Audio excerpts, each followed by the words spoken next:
بسم اللہ الرحمن الرحیم۔ السلام علیکم ورحمۃ اللہ وبرکاتہ۔ معزز سامعین کرام، امید ہے آپ تمام دوست احباب اللہ تعالیٰ کے فضل و کرم سے خیریت سے ہوں گے اور اچھی زندگی گزار رہے ہوں گے۔ محترم سامعین کرام، سجدے کی حالت میں دعا کرنا یہ مسنون عمل ہے، کیونکہ میرے بھائیوں اور میری بہنوں، سجدے میں انسان اللہ تعالیٰ کے بہت ہی زیادہ قریب ہو جاتا ہے۔ ہمارے پیارے نبی کریم صلی اللہ تعالی علیہ وسلم نے سجدے میں دعا کرنے کا حکم دیا ہے ہمیں کہ سجدے میں دعا کی جائے، جیسا کہ سیدنا ابو ہریرہ رضی اللہ تعالی عنہ بیان کرتے ہیں کہ ہمارے پیارے نبی کریم صلی اللہ تعالی علیہ وسلم نے ارشاد فرمایا، انسان رب کی رحمت کے قریب ترین سجدے کی حالت میں ہوتا ہے، لہذا سجدے میں کثرت کے ساتھ دعا کرو۔ سبحان اللہ۔ ایک دوسری حدیث میں سیدنا ابن عباس رضی اللہ تعالی عنہ بیان کرتے ہیں کہ رسول اللہ صلی اللہ تعالی علیہ وسلم نے فرمایا، تم رکوع میں رب تعالیٰ کی عظمت بیان کرو، سجدے میں پوری لگن کے ساتھ دعا کرو۔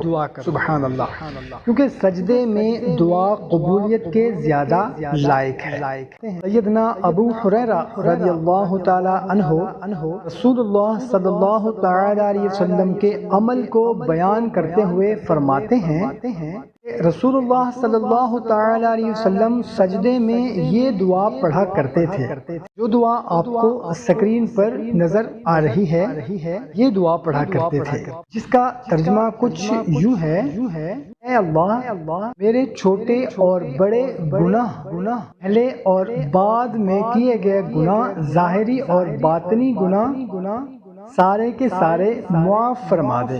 احادیث مبارکہ سے پتہ چلتا ہے دوستوں، بھائیوں اور بہنوں کہ رسول اللہ صلی اللہ تعالی علیہ وسلم نے دعا کرنے کا حکم دیا ہے اور آپ خود بھی سجدے میں دعا کیا کرتے تھے۔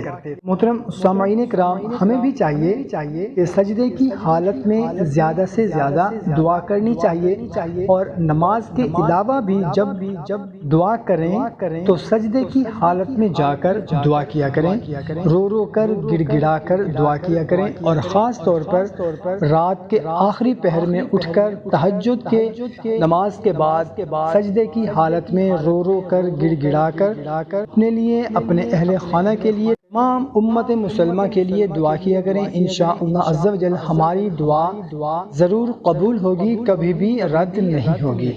محترم سامعین کرام، ویڈیو اگر اچھی لگی ہو تو ہماری حوصلہ افزائی کے لیے ویڈیو کو لائک اور صدقہ جاریہ سمجھ کر اس کو شیئر ضرور کر دیں۔ جزاک اللہ۔